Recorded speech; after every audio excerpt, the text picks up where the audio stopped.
Tu ne vas pas t'asseoir » ai-je demandé à mon fils. Il a ri. Il a pris le pain sur la table, l'a déchiré en petits morceaux et a jeté les miettes par terre, une à une. Puis il a pointé du doigt vers elle. « Mange !» Je n'ai pas compris. Il s'est approché, a baissé le ton, comme quelqu'un qui donne une leçon. « Mange par terre. Tu ne mérites même pas une gamelle. » À cet instant, j'ai pris une décision qui changerait tout. Bonjour à tous. Je m'appelle Isabelle, j'ai 67 ans, et aujourd'hui je vais vous raconter l'histoire la plus difficile de ma vie. Une histoire de douleur, de trahison, mais aussi de rédemption. Avant de commencer, je vous invite à vous abonner à la chaîne, à liker cette vidéo et à me dire dans les commentaires d'où vous nous écoutez. Cela me fait toujours plaisir de savoir que vous êtes là, avec moi. Merci infiniment. Commençons. La lumière faible de février entrait par les grandes fenêtres de l'appartement. C'était un soir gris, froid, typique de Paris en hiver. L'appartement du 16e arrondissement où j'habitais depuis 30 ans semblait plus vide que jamais. Le parquet en bois craquait sous mes pas, tandis que je posais 2 assiettes sur la table de la salle à manger. L'odeur du coq au vin que j'avais préparé avec soin remplissait l'air. J'avais mis la table avec attention, comme je le faisais toujours quand Sébastien venait dîner. Des serviettes en tissu, les couverts en argent que mon mari Jacques m'avait offerts il y a des années. Je voulais que tout soit parfait. Je regardais la chaise vide en face de moi. Sébastien était dans le salon, debout près de la fenêtre, un verre de cognac à la main. Il portait un costume sur mesure, une montre suisse au poignet qui brillait sous la lumière du lustre. Mon fils avait toujours aimé les belles choses. Trop, peut-être. Depuis la mort de son père il y a 2 ans, quelque chose avait changé en lui, quelque chose de profond et de sombre. « Tu ne vas pas t'asseoir » ai-je demandé d'une voix douce, presque suppliante. J'espérais encore, à ce moment-là, que nous pourrions avoir un dîner normal, que nous pourrions parler comme une mère et son fils. Mais Sébastien a ri, un rire froid, coupant, qui m'a traversé comme une lame. Il a posé son verre sur la table basse, s'est approché de la table et a pris le pain artisanal que j'avais acheté au marché de Montmartre le matin même. Puis il a commencé à le déchirer, lentement, méthodiquement, en petits morceaux. Il les a jetés par terre, un à un, comme s'il nourrissait des pigeons dans un parc. Le bruit des miettes tombant sur le parquet résonnait dans le silence. Mon cœur battait si fort que j'avais l'impression qu'il allait exploser. Mes mains tremblaient. Je ne comprenais pas ce qui se passait. Sébastien a pointé du doigt vers les miettes éparpillées sur le sol. « Mange !» a-t-il dit d'une voix basse, presque un murmure. Je l'ai regardé, incapable de parler. « Quoi ?» ai-je murmuré, les larmes commençant à monter dans mes yeux. Il s'est approché encore plus près, s'est baissé jusqu'à être à la hauteur de mon visage.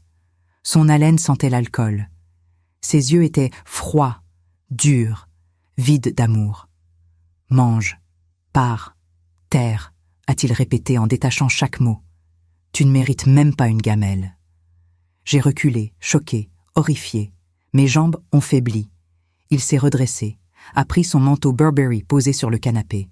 « Tu aimes ces clébards plus que moi », a-t-il craché avec mépris. « Alors vis comme eux !» La porte a claqué.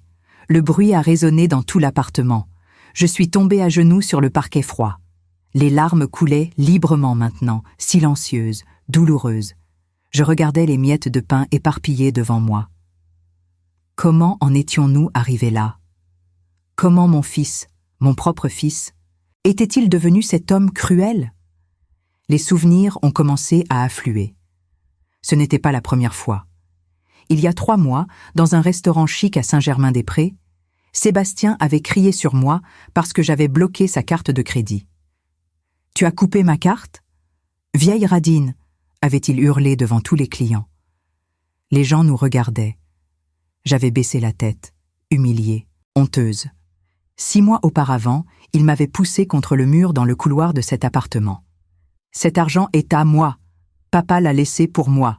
Tu n'as aucun droit. » Il avait craché près de mes pieds avant de partir en claquant la porte. Depuis la mort de Jacques, Sébastien ne parlait que d'argent, de l'héritage, de ce qui lui revenait de droit.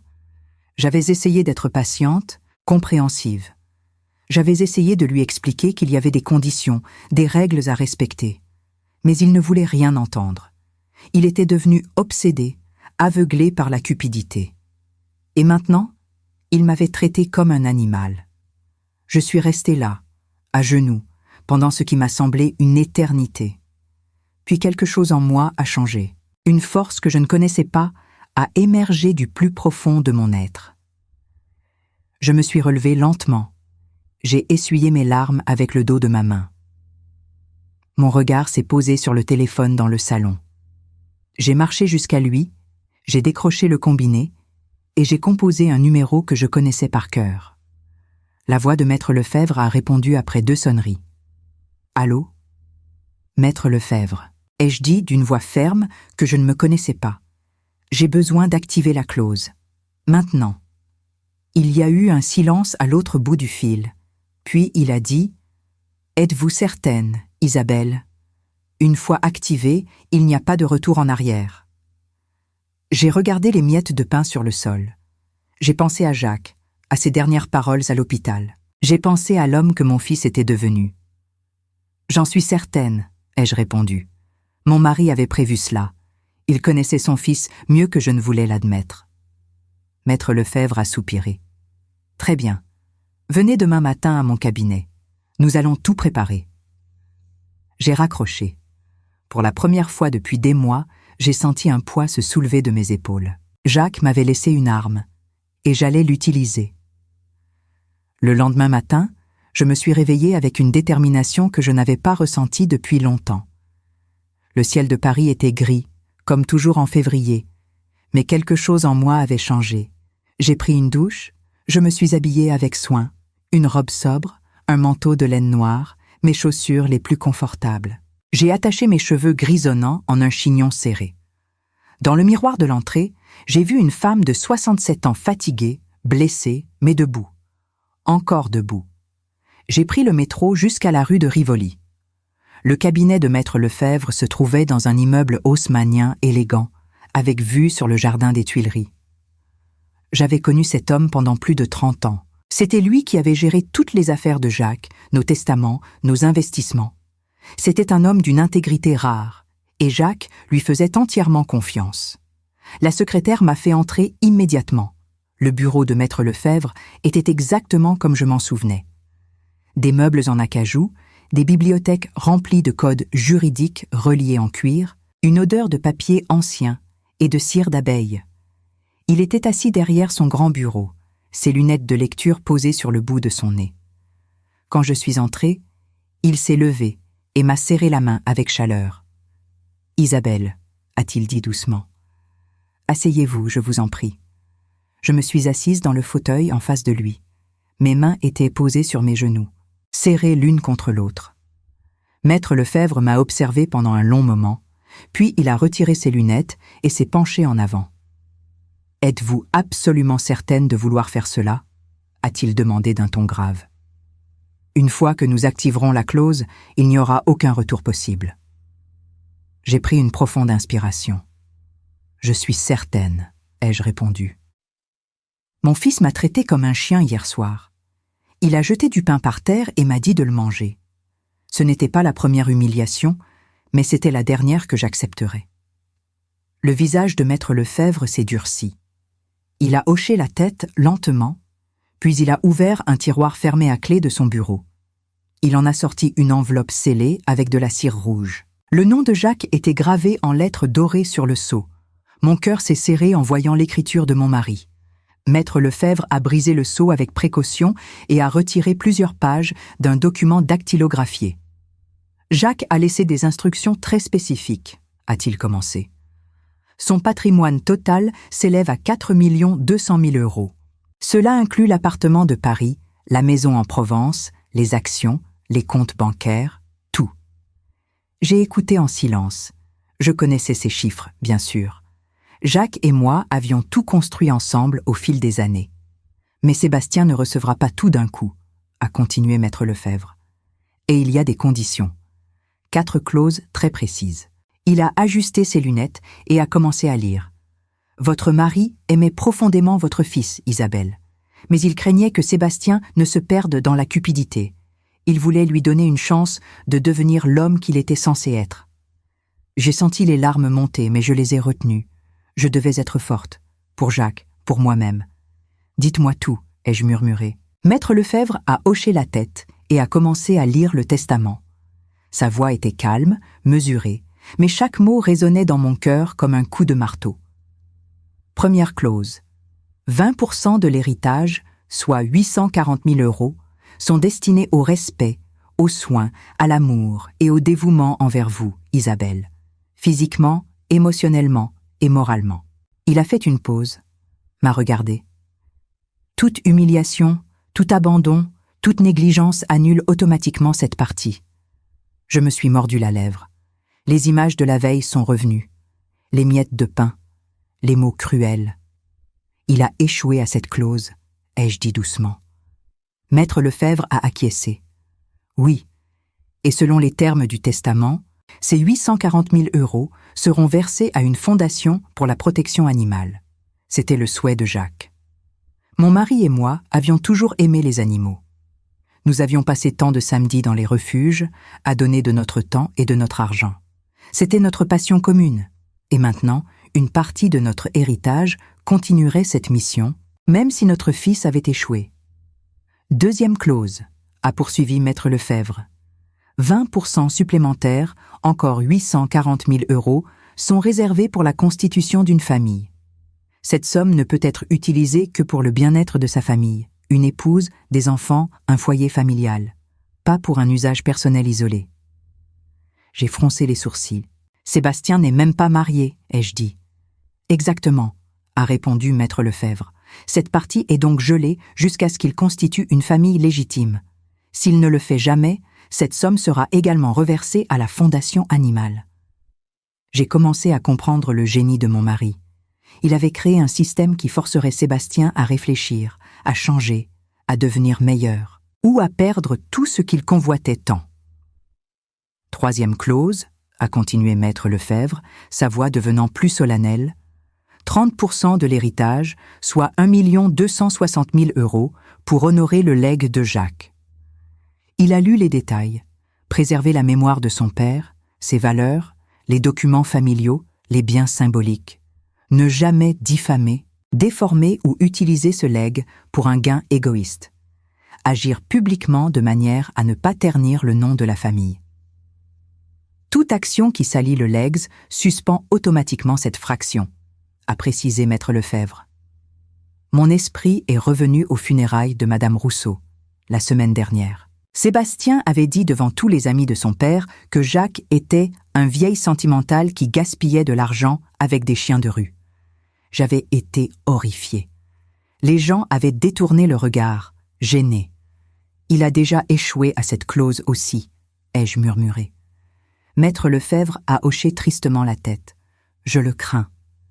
Et la quatrième clause, ai-je demandé, ma voix tremblante. Maître Lefebvre a tourné la page. 30%, 1 260 000 € pour ce que Jacques a appelé le test de caractère et d'humanité. Cette somme ne sera libérée que si Sébastien démontre, par des actes continus et authentiques, qu'il possède de l'empathie, qu'il aide les autres sans attendre de récompense, qu'il prouve, avec le temps, qu'il n'est pas motivé uniquement par l'argent. Il m'a regardé droit dans les yeux. L'évaluation sera faite exclusivement par vous et par moi, sans délai fixe, sans droit automatique. C'est subjectif et définitif. Je suis restée silencieuse.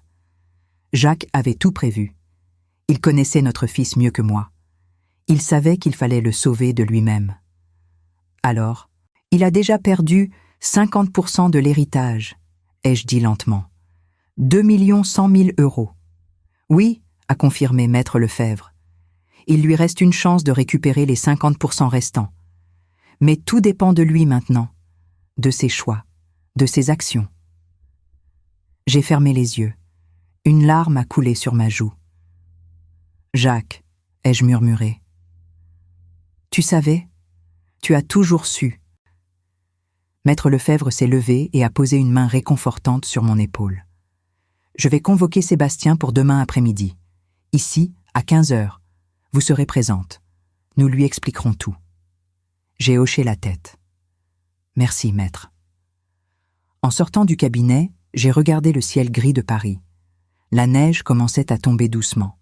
Je pensais à Jacques, à l'homme bon et sage qu'il avait été, à l'amour qu'il avait pour notre fils, même dans ses derniers moments. Il lui avait laissé une dernière chance de devenir l'homme qu'il était censé être. Demain, Sébastien découvrirait la vérité. Et sa vie changerait à jamais. L'après-midi même, Maître Lefebvre a appelé Sébastien. Je n'étais pas présente lors de cet appel. Mais le maître m'a raconté plus tard que mon fils avait semblé irrité, puis soudainement enthousiaste, quand il avait compris qu'il s'agissait de l'héritage. Il avait accepté de venir le lendemain à 15 heures, sans poser de questions. Il pensait probablement que j'allais enfin céder, que j'allais lui donner ce qu'il réclamait depuis 2 ans. Cette nuit-là, je n'ai presque pas dormi. Je restais éveillée dans mon lit, regardant le plafond, écoutant les bruits de Paris à travers la fenêtre entr'ouverte. Des voitures qui passaient, des sirènes au loin, le vent qui sifflait entre les immeubles. Je pensais à Sébastien enfant. Il était si doux, si affectueux. Il courait vers moi en rentrant de l'école, se jetait dans mes bras, me racontait sa journée avec des yeux brillants d'excitation. Où était cet enfant maintenant? Qu'était-il devenu? Le lendemain, je me suis préparée avec soin. J'ai choisi une robe simple mais élégante, gris foncé, avec un collier de perles que Jacques m'avait offert pour nos 25 ans de mariage. Je voulais avoir l'air digne, forte. Je suis arrivée au cabinet de Maître Lefebvre à 14h30. J'avais besoin de quelques minutes pour me calmer, pour rassembler mon courage. La secrétaire m'a apporté une tasse de thé que j'ai bu lentement, les mains tremblantes. À 15 heures précises, Sébastien est arrivé. Je l'ai entendu avant de le voir. Sa voix forte, arrogante, qui saluait à peine la secrétaire. La porte du bureau s'est ouverte et il est entré. Il portait un costume sur mesure bleu marine, une cravate en soie, des chaussures italiennes impeccablement cirées. Il avait l'air prospère, confiant, sûr de lui. Quand il m'a vue assise dans le fauteuil près de la fenêtre, son visage s'est durci. Il ne m'a pas salué. Il s'est contenté de s'asseoir le plus loin possible de moi, sur une chaise près de la porte. « Allons droit au but », a-t-il dit à Maître Lefebvre sans même le regarder dans les yeux. « J'ai des rendez-vous importants cet après-midi. » Maître Lefebvre s'est assis derrière son bureau, a ajusté ses lunettes et a posé le document devant lui. « Votre père a laissé un testament avec des conditions très spécifiques », a-t-il commencé d'une voix calme mais ferme. Sébastien a froncé les sourcils. « Quelles conditions ?» a-t-il demandé avec impatience. « L'héritage de 4 200 000 € a été divisé en 4 clauses, a expliqué Maître Lefebvre. Chaque clause correspond à un pourcentage et à une condition précise.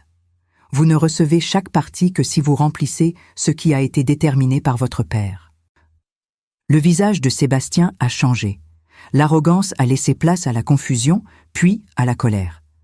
Il s'est penché en avant. « C'est ridicule », a-t-il craché. « Mon père ne ferait jamais ça. » J'ai pris la parole pour la première fois. « Il l'a fait », ai-je dit doucement mais fermement, « parce qu'il te connaissait mieux que tu ne l'imagines. » Sébastien m'a regardé avec une haine pure dans les yeux.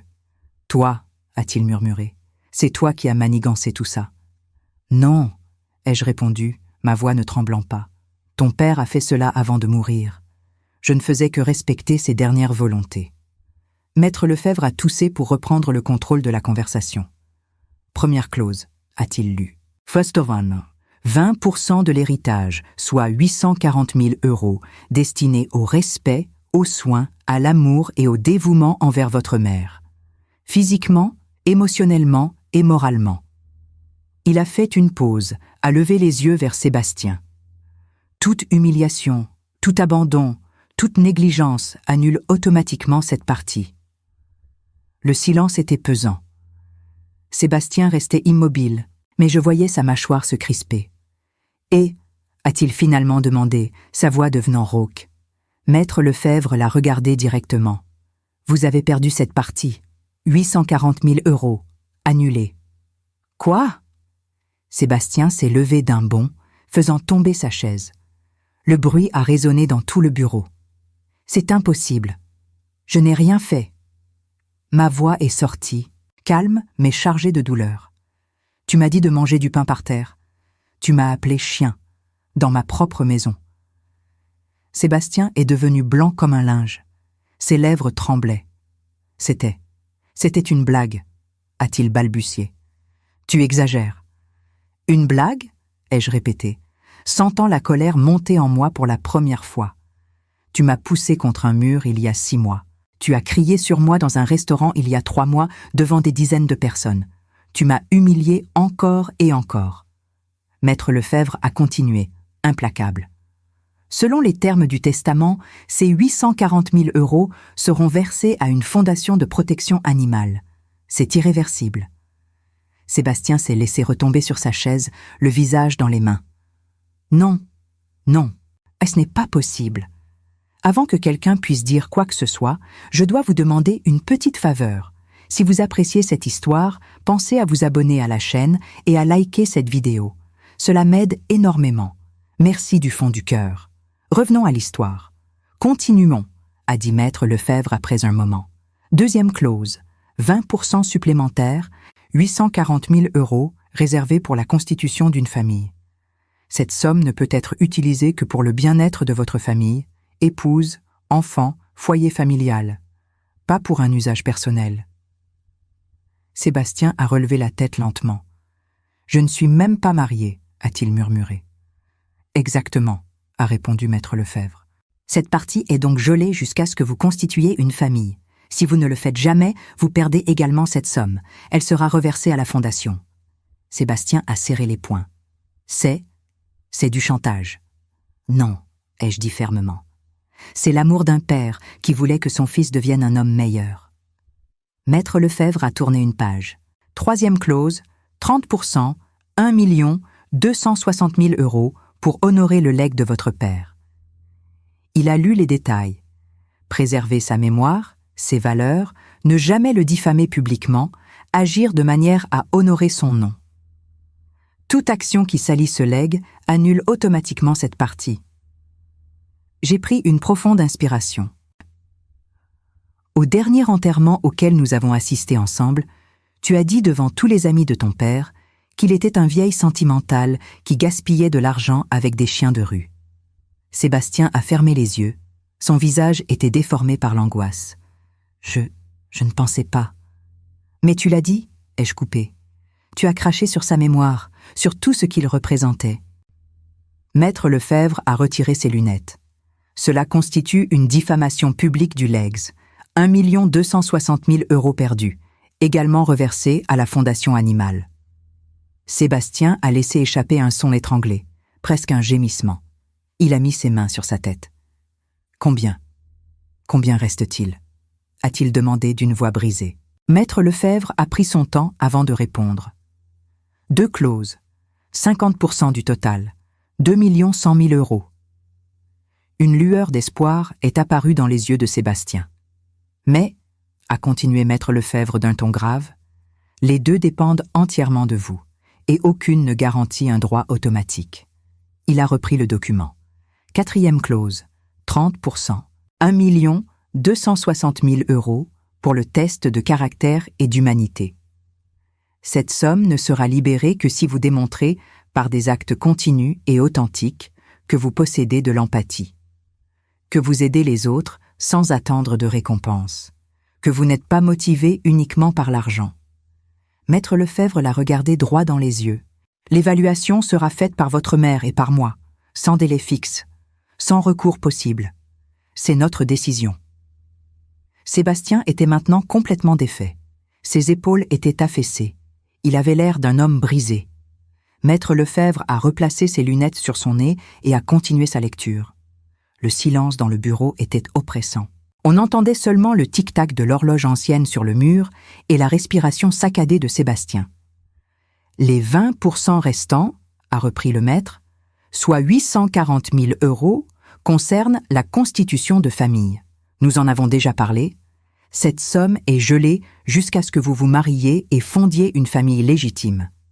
Sébastien a levé les yeux vers moi. Pour la première fois depuis des mois, j'ai vu autre chose que de la colère dans son regard. Il y avait de la peur, du désespoir et peut-être, enfin, une lueur de conscience.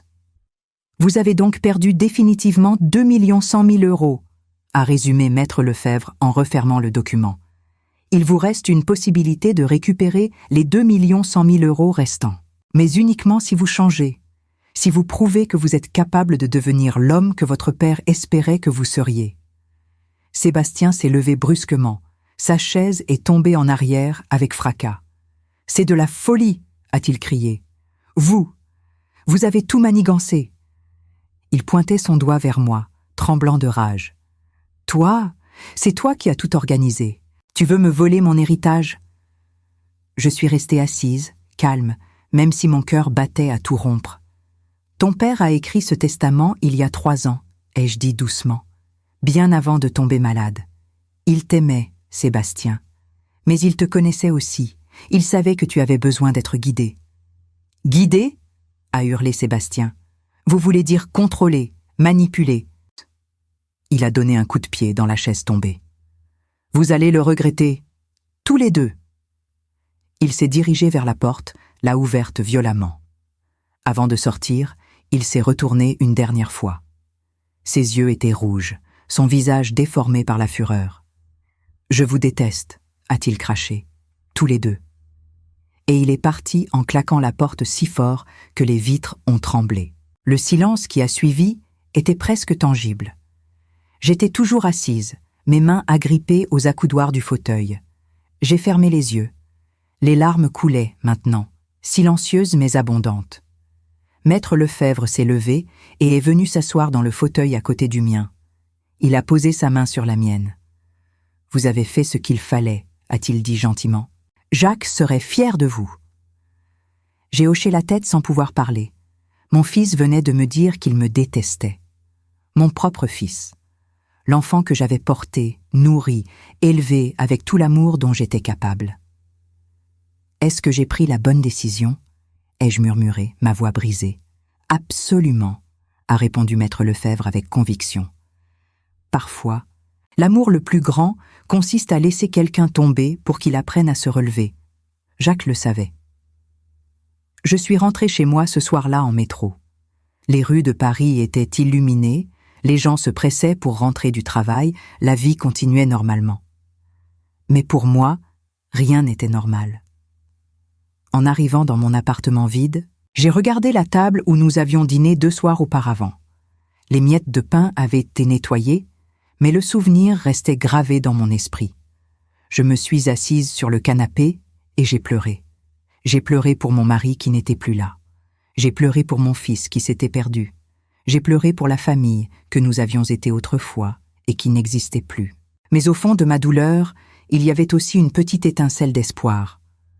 Jacques avait créé ce système pour une raison. Il croyait que Sébastien pouvait changer. Il fallait que j'y croie aussi. Les jours suivants ont été étranges. Sébastien ne m'a pas appelé. Pas de message, pas de visite. C'était comme s'il avait disparu. Au début, j'étais inquiète. Puis Maître Lefebvre m'a informé qu'il avait demandé une copie du testament complet et qu'il l'avait étudié pendant des heures dans son bureau. « Il essaie de trouver une faille », m'a dit le maître. Mais il n'y en a pas. Jacques a été très minutieux. 3 semaines après cette réunion terrible, mon téléphone a sonné un dimanche matin. C'était Sébastien. Mon cœur s'est mis à battre rapidement. « Allô ?» ai-je répondu, la voix tremblante. « Maman » a-t-il dit. Sa voix était différente, plus calme, presque humble. « Est-ce que je peux venir te voir ?» J'ai hésité. Une partie de moi voulait refuser, se protéger. Mais une autre partie, celle qui était toujours sa mère, ne pouvait pas lui dire non. « Quand ?» ai-je demandé. « Maintenant, si c'est possible. » 1 heure plus tard, il était à ma porte. Quand j'ai ouvert, j'ai été surprise. Il portait un jean et un pull simple, pas de costume coûteux. Ses cheveux étaient ébouriffés. Il avait l'air fatigué, comme s'il n'avait pas dormi depuis des jours. « Entre !» ai-je dit simplement. Il est entré lentement, presque avec hésitation. Il tenait quelque chose dans ses mains, un bouquet de fleurs. Pas des fleurs luxueuses d'un fleuriste chic, mais des fleurs simples du marché. des marguerites blanches, mes préférées. Je t'ai apporté ça, a-t-il dit maladroitement en me tendant le bouquet. J'ai pris les fleurs, surprise. Merci, ai-je murmuré. Nous sommes restés debout dans l'entrée, ne sachant pas quoi dire. Finalement, il a parlé. Je peux m'asseoir. J'ai acquiescé et nous sommes allés dans le salon. Il s'est assis sur le canapé, les mains jointes entre ses genoux. Je me suis assise dans le fauteuil, en face de lui, les fleurs toujours dans mes mains. J'ai réfléchi, a-t-il commencé. Beaucoup réfléchi. Pendant 3 semaines, je n'ai fait que ça. Lire le testament encore et encore, essayer de comprendre. Il a levé les yeux vers moi. J'étais en colère. Tellement en colère. Je pensais que papa m'avait trahi. Que tu m'avais trahi. Mais ensuite... Il s'est arrêté, cherchant ses mots. Ensuite, j'ai relu certains passages. Papa a écrit pourquoi il faisait ça. Il a écrit qu'il m'aimait, qu'il voulait me sauver de moi-même. Des larmes ont commencé à couler sur ses joues. J'ai tout gâché, maman, tout. J'ai perdu plus de 2 millions d'euros parce que je t'ai traité comme. Sa voix s'est brisée, comme un animal, parce que j'ai insulté la mémoire de papa, parce que tout ce qui m'importait, c'était l'argent. Je ne disais rien. J'écoutais. Une partie de moi voulait le réconforter, mais l'autre savait qu'il devait aller au bout de cette prise de conscience. Je ne sais pas si je peux changer, a-t-il continué en essuyant ses larmes. Mais je veux essayer, non pas pour l'argent. Enfin, peut-être un peu au début, je dois être honnête. Mais surtout parce que je ne veux pas perdre ma mère aussi. J'ai déjà perdu mon père. Je ne peux pas te perdre toi aussi. Mes propres larmes coulaient maintenant. Tu ne m'as pas perdu, ai-je dit doucement. Je suis toujours là. Je serai toujours ta mère. Il a hoché la tête. Qu'est-ce que je dois faire? A-t-il demandé. Comment est-ce que je prouve que je peux changer? J'ai pris une profonde inspiration. Ce n'est pas à moi de te le dire, Sébastien. Ton père a laissé des indications. L'empathie, l'aide aux autres sans attendre de récompense. La constitution d'une vraie famille basée sur l'amour, pas sur l'argent. C'est à toi de trouver ton chemin. Il est resté silencieux pendant un long moment, puis il s'est levé.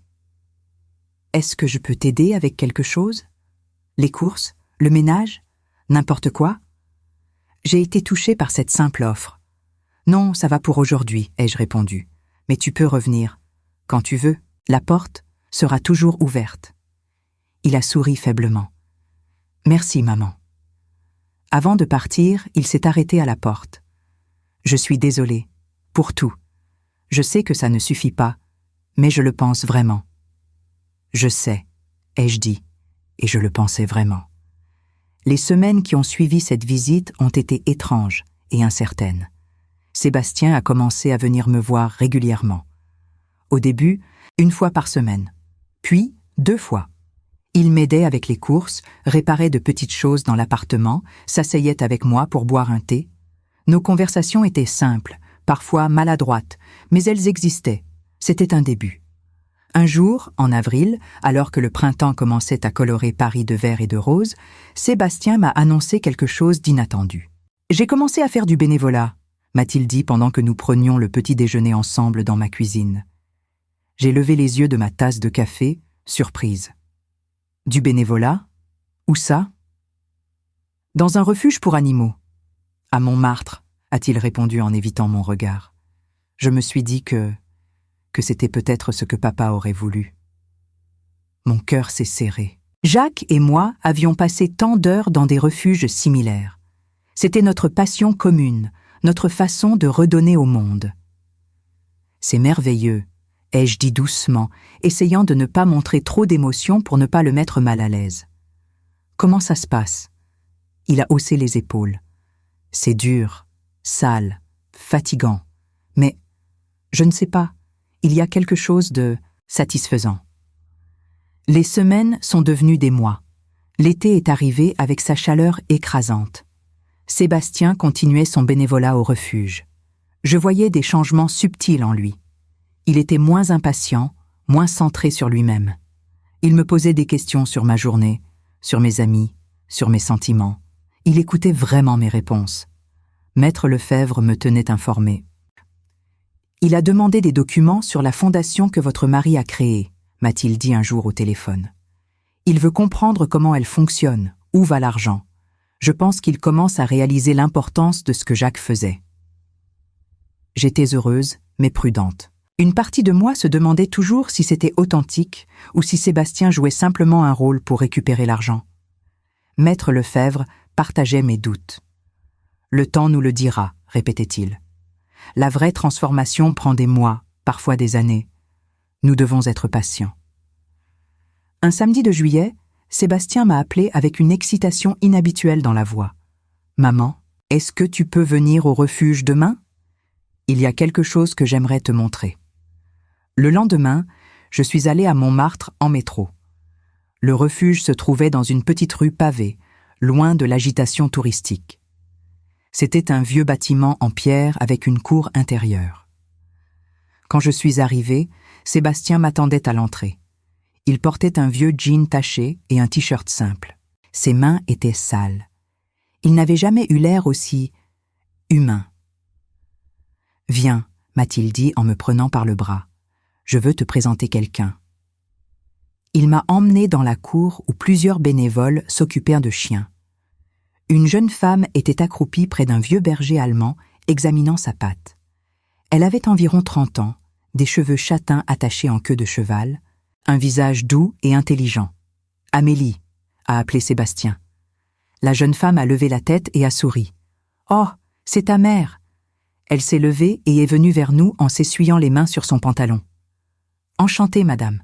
Je suis Amélie, vétérinaire bénévole ici. » Nous avons serré la main et j'ai immédiatement aimé sa poignée de main ferme et son sourire sincère. « Sébastien me parle beaucoup de vous, » a-t-elle dit avec chaleur. « Il m'a raconté comment vous et votre mari avez aidé tant d'animaux au fil des ans. » J'ai regardé mon fils, surprise. Il rougissait légèrement. « Amélie m'apprend beaucoup de choses, » a-t-il dit. « Sur les animaux, sur comment les soigner. Elle est. » Il s'est arrêté, cherchant ses mots. « Elle est incroyable. » J'ai vu la façon dont il la regardait, et j'ai vu la façon dont elle le regardait aussi. Il y avait quelque chose entre eux, quelque chose de doux et de naissant. Mon cœur s'est réchauffé. Peut-être que mon fils avait enfin trouvé quelqu'un qui pourrait lui montrer ce qu'était le vrai amour, pas celui basé sur l'argent ou le statut, mais sur les valeurs communes et le respect mutuel. Nous avons passé l'après-midi ensemble au refuge.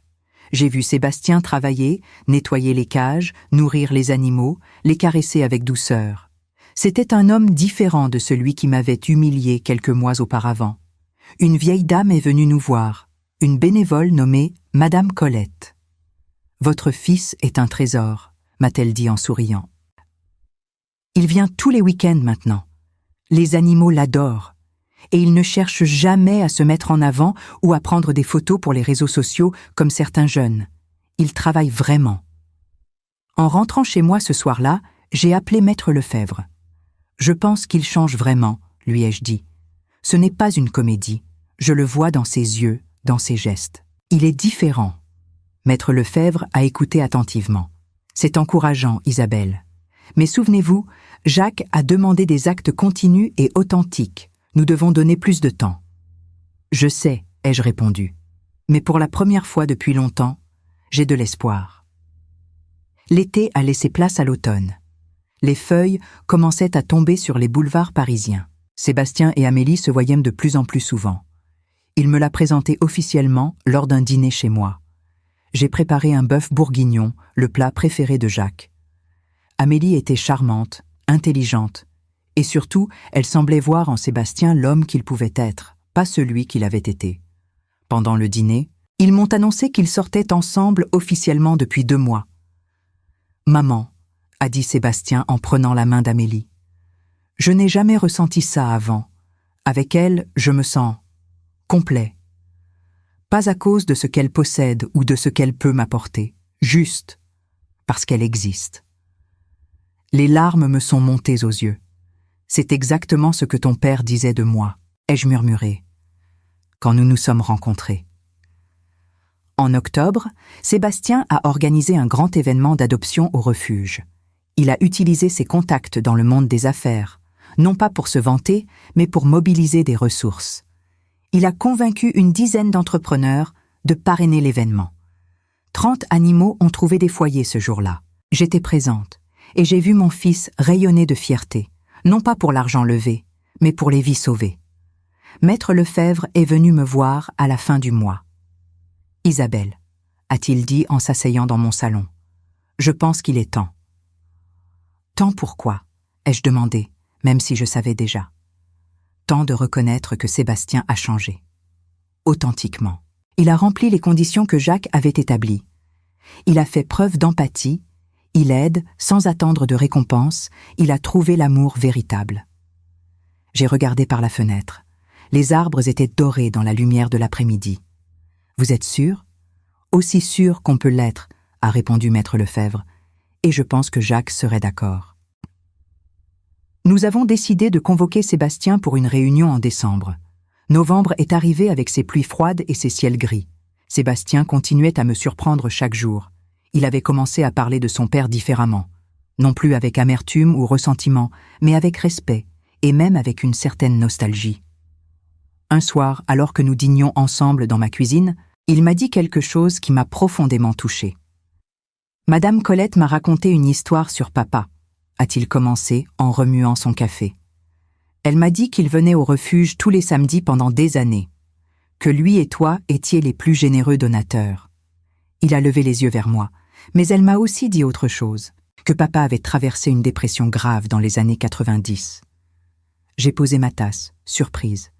« Elle t'a raconté ça ?» Sébastien a hoché la tête. Elle m'a dit que tu lui avais ramené un chien abandonné, un vieux chien borgne que personne ne voulait, et que papa a dit que s'occuper de cet animal lui avait sauvé la vie, que ça lui avait appris à prendre soin de lui-même à nouveau. Les larmes me sont montées aux yeux. Je me souvenais de cette période sombre. Jacques avait été si mal, si perdu, et ce chien, Marcel, l'avait effectivement ramené à la vie. « C'est vrai, » ai-je murmuré. « Je ne savais pas que tu ignorais ça. » « J'ignorais beaucoup de choses, » a dit Sébastien doucement. « J'ai passé tellement de temps à juger papa et toi, à penser que vous étiez faibles, sentimentaux, mais en réalité, vous étiez forts, plus forts que je ne le serai jamais. »« Ne dis pas ça, » l'ai-je interrompu.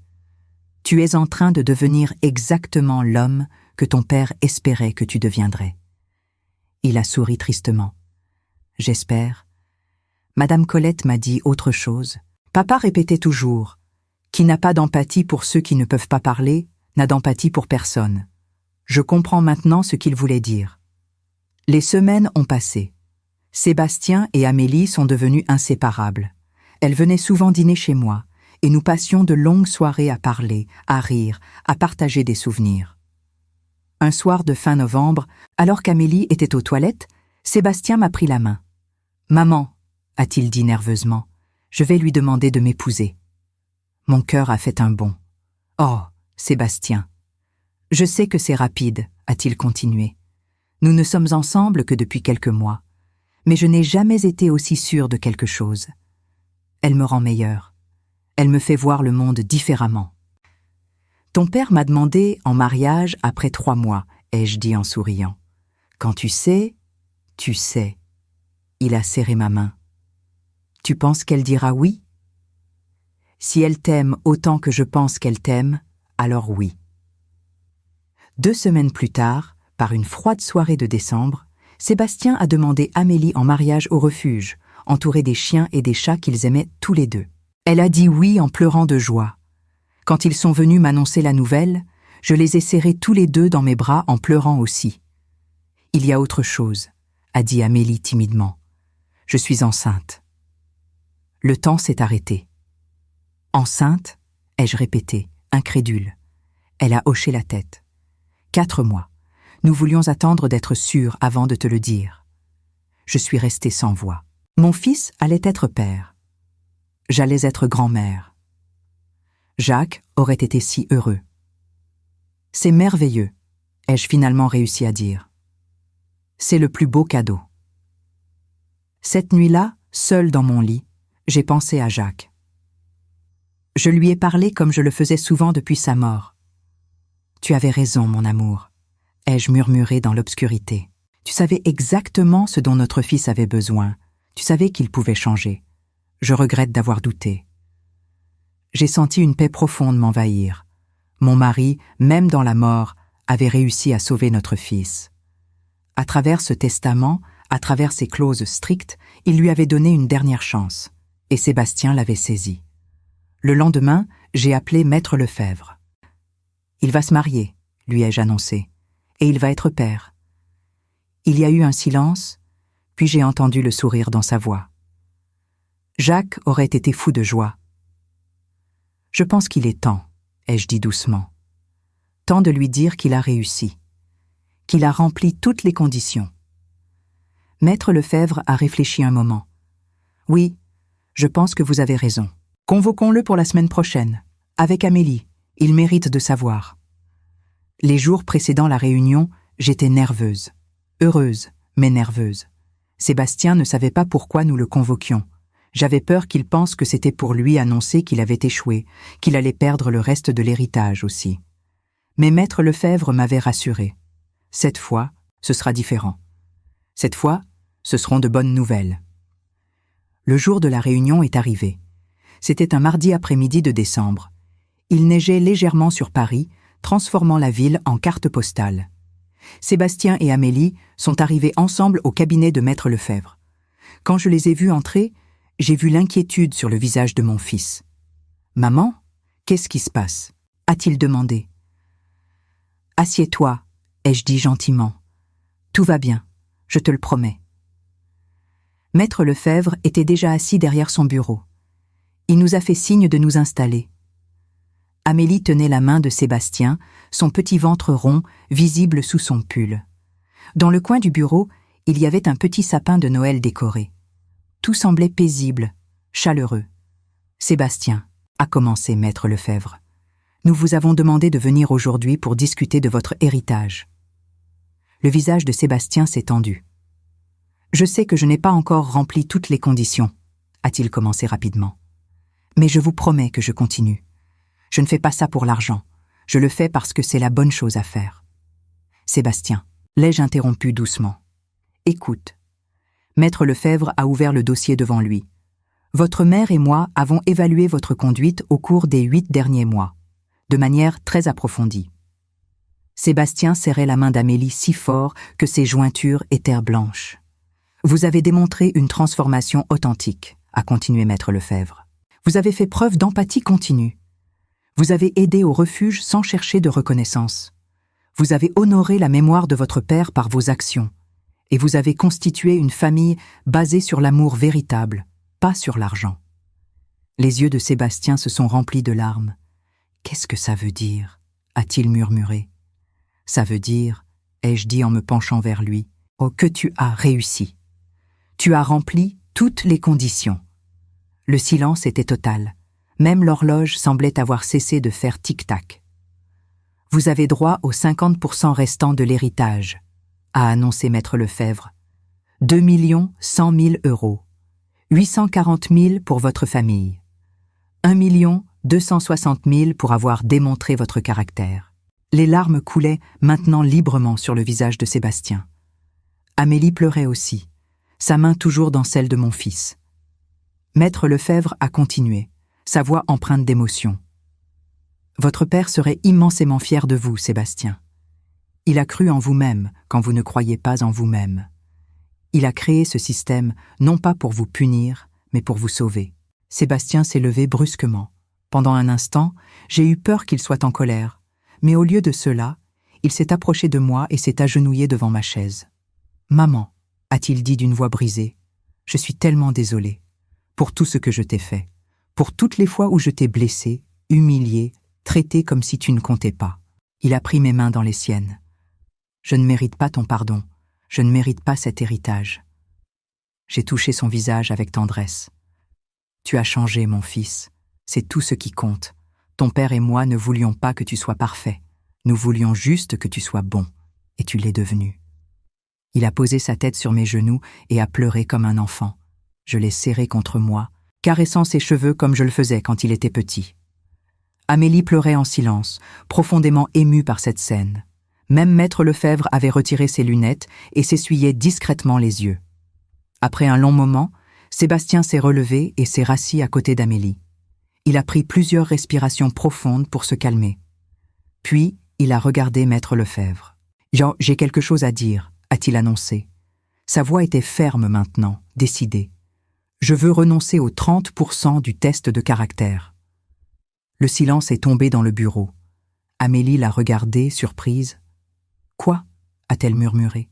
« Sébastien. » « Je veux que ces 1 260 000 € soient donnés intégralement au refuge, » a-t-il continué en me regardant droit dans les yeux.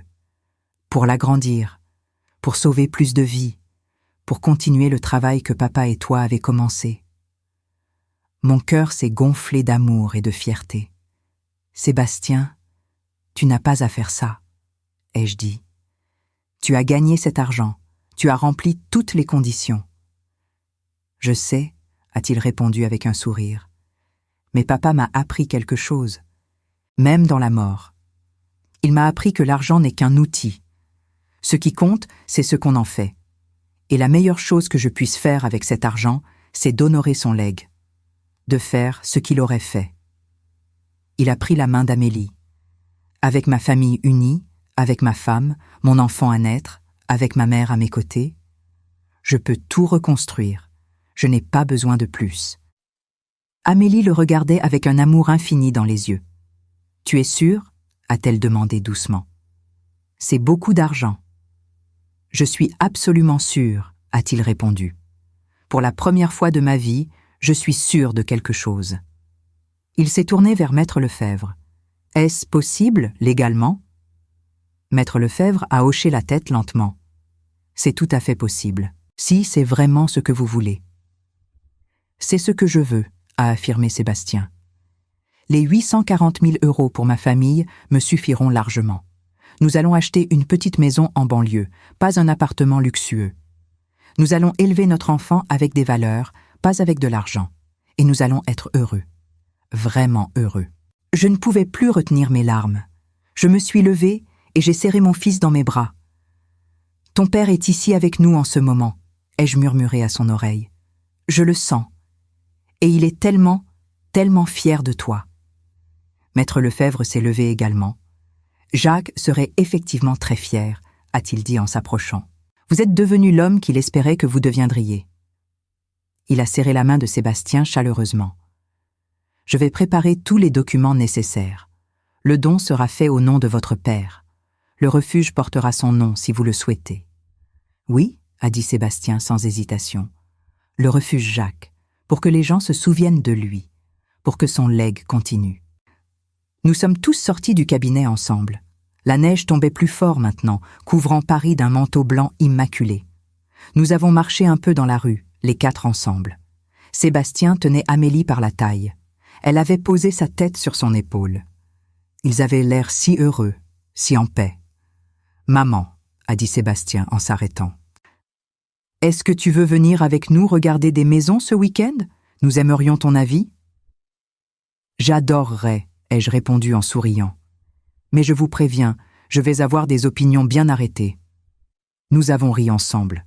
Un rire léger, joyeux, sans amertume ni douleur. C'était le rire d'une famille qui avait traversé l'enfer et en était ressortie plus forte.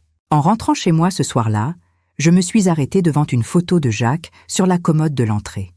C'était une photo prise il y a 10 ans, lors de vacances en Provence. Il souriait, détendu, heureux. « Tu l'as fait, mon amour, » ai-je murmuré en touchant le cadre. « Tu l'as sauvé. Notre fils est revenu. Il est devenu l'homme que nous avions toujours su qu'il pouvait être. » J'ai senti une chaleur m'envahir, comme si Jacques me répondait d'une manière ou d'une autre, comme s'il me disait que tout allait bien maintenant, que nous avions réussi ensemble, même séparés par la mort. Les semaines suivantes ont été remplies de préparatifs. Le mariage de Sébastien et Amélie était prévu pour février. Ils voulaient quelque chose de simple, intime, juste la famille proche et quelques amis. Pas de grandes cérémonies coûteuses, pas de démonstration de richesse, juste de l'amour et de la sincérité. Pendant ce temps, les travaux d'agrandissement du refuge avançaient rapidement grâce aux dons généreux de Sébastien. Une nouvelle aile était en construction, avec des installations modernes pour accueillir 2 fois plus d'animaux. Madame Colette m'a appelé un jour pour me remercier. « Votre fils est un miracle », m'a-t-elle dit avec émotion. « Personne n'a jamais fait un don si important. Et il refuse toute publicité, toute reconnaissance. Il veut juste que ce soit fait au nom de son père. »« C'est parce qu'il a appris ce qui compte vraiment », ai-je répondu. « Et je suis tellement reconnaissante qu'il l'ait appris avant qu'il ne soit trop tard. » Le soir du réveillon de Noël, Sébastien, Amélie et moi avons dîné ensemble dans mon appartement. Nous avons décoré un sapin, allumé des bougies, préparé un repas traditionnel. Amélie, avec son ventre maintenant bien rond, rayonnait de bonheur. Sébastien était attentif à chaque détail, s'assurant qu'elle était confortable, qu'elle mangeait bien, qu'elle ne se fatiguait pas trop. À minuit, nous avons levé nos verres. « À papa », a dit Sébastien, sa voix tremblante d'émotion. Qui nous a donné la plus grande leçon de notre vie? Que l'amour et les valeurs comptent plus que l'argent, que la famille est tout ce qui compte vraiment. À Jacques, ai-je répété, les larmes aux yeux. L'homme le plus sage et le plus aimant que j'ai jamais connu. À Jacques, a ajouté Amélie doucement. Nous avons trinqué et bu en silence, chacun perdu dans ses pensées. Plus tard dans la soirée, alors qu'Amélie dormait sur le canapé, épuisée, Sébastien et moi sommes restés à la fenêtre, regardant la neige tomber sur Paris. « Merci de ne pas avoir abandonné », m'a-t-il dit doucement, « même quand je ne le méritais pas. »« Tu es mon fils », ai-je répondu simplement. « Je ne t'abandonnerai jamais. Même dans les moments les plus sombres, je savais que l'homme bon que tu étais enfant était encore là, quelque part. Il fallait juste le retrouver. » Sébastien a passé son bras autour de mes épaules. Papa le savait aussi. C'est pour ça qu'il a fait ce qu'il a fait. Il aurait pu simplement me déshériter, mais il m'a donné une chance. Une dernière chance de me racheter. « Ton père t'aimait plus que tout au monde, ai-je dit, et il avait foi en toi, même quand tu avais perdu foi en toi-même. » Après cette réunion mémorable avec Maître Lefebvre, les jours suivants ont été remplis d'une énergie nouvelle. Sébastien et Amélie avaient décidé de se marier rapidement, avant la naissance du bébé. Ils voulaient quelque chose de simple, intime, juste la famille proche et quelques amis du refuge. Pas de grandes cérémonies coûteuses, pas de démonstration de richesse. Juste de l'amour et de la sincérité. Pendant ce temps, les travaux d'agrandissement du refuge avançaient rapidement grâce aux dons généreux de Sébastien. Une nouvelle aile était en construction avec des installations modernes pour accueillir 2 fois plus d'animaux. Madame Colette m'a appelé quelques jours après la réunion pour me remercier. « Votre fils est un miracle », m'a-t-elle dit avec émotion. « Personne n'a jamais fait un don si important. Et il refuse toute publicité, toute reconnaissance. Il veut juste que ce soit fait au nom de son père. » C'est parce qu'il a appris ce qui compte vraiment, ai-je répondu. Et je suis tellement reconnaissante qu'il l'ait appris avant qu'il ne soit trop tard. Les fêtes de fin d'année approchaient. Sébastien, Amélie et moi avons dîné ensemble dans mon appartement lors du réveillon. Nous avons décoré un sapin, allumé des bougies, préparé un repas traditionnel. Amélie, avec son ventre maintenant très rond, rayonnait de bonheur. Sébastien était attentif à chaque détail, s'assurant qu'elle était confortable, qu'elle mangeait bien, qu'elle ne se fatiguait pas trop. À minuit, nous avons levé nos verres. « À papa », a dit Sébastien, sa voix tremblante d'émotion. Qui nous a donné la plus grande leçon de notre vie? Que l'amour et les valeurs comptent plus que l'argent. Que la famille est tout ce qui compte vraiment.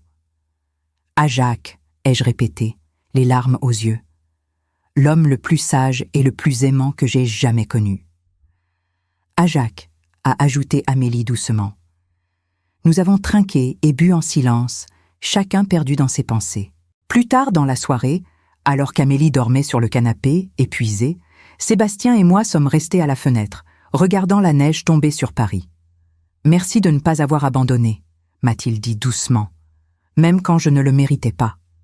Le mariage a eu lieu peu de temps après, dans une petite cérémonie à la mairie de Versailles, suivie d'un déjeuner dans un restaurant familial. Amélie portait une robe simple et élégante qui mettait en valeur son ventre rond.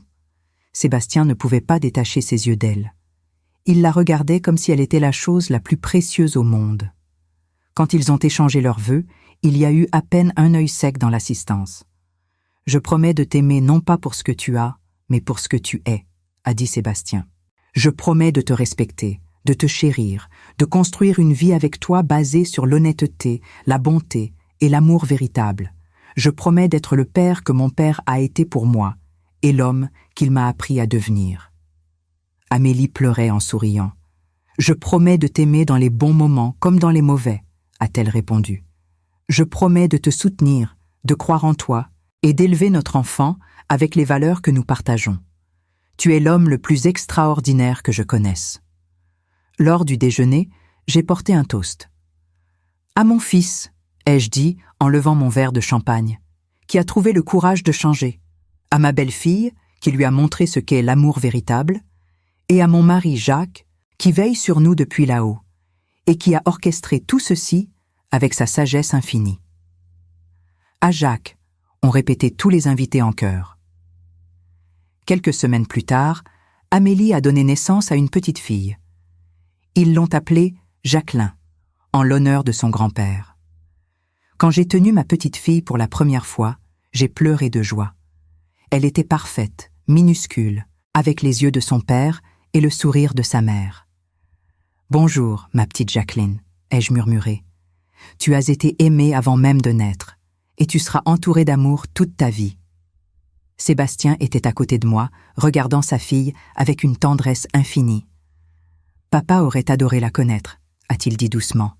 « Il la connaît », ai-je répondu avec certitude. « Il la connaît et il veille sur elle. » Sébastien et Amélie avaient déjà trouvé une charmante maison à Versailles, avec un petit jardin et 3 chambres. Pas un manoir, pas un appartement de luxe, juste une vraie maison familiale. Ils l'avaient achetée avec une partie de l'argent de l'héritage et l'avaient rénovée eux-mêmes avec l'aide d'amis. Je les ai aidés à choisir des meubles, à décorer la chambre du bébé. C'était simple, chaleureux, plein d'amour. Quand ils sont rentrés de la maternité avec Jacqueline, leur maison était prête à accueillir cette nouvelle vie. L'inauguration officielle du refuge Jacques a eu lieu quelques mois après la naissance de Jacqueline. C'était une belle journée, le soleil brillait, des dizaines de personnes étaient présentes, des bénévoles, des donateurs, des familles qui avaient adopté des animaux, des journalistes locaux. Sébastien, avec Jacqueline dans les bras, a coupé le ruban inaugural. Amélie était à ses côtés, rayonnante. J'étais là aussi, fière et émue. Au-dessus de l'entrée principale, une plaque en bronze brillait. « Refuge Jacques », pouvait-on lire, en mémoire d'un homme qui a aimé sans limite. Dans mon discours, j'ai parlé de Jacques, de son amour pour les animaux, de sa sagesse, de sa générosité. Mon mari croyait que le véritable test de caractère d'une société se mesure à la façon dont elle traite ses membres les plus vulnérables, ai-je dit. Les animaux abandonnés, négligés, sont parmi les plus vulnérables. Ce refuge est un témoignage de sa compassion et de ses valeurs. J'ai regardé Sébastien. Et je suis fière que mon fils ait choisi de continuer ce legs, de faire de ce refuge une réalité encore plus grande. Après la cérémonie, alors que les gens se dispersaient pour visiter les installations, Sébastien est venu me rejoindre. Nous nous sommes assis sur un banc dans la cour, regardant les chiens jouer dans l'herbe. Jacqueline dormait paisiblement dans ses bras. « Tu sais, » a-t-il dit pensivement, « il y a 1 an, j'étais l'homme le plus misérable de Paris. J'avais de l'argent, du statut, tout ce que je pensais vouloir. Mais j'étais vide, seul, plein de colère. » Il a regardé sa fille. « Maintenant, j'ai moins d'argent, mais j'ai tout. J'ai une femme que j'aime, une fille magnifique, une mère que je respecte, un but dans la vie. Je suis heureux, vraiment heureux. » Ton père savait, ai-je dit en posant ma main sur la sienne.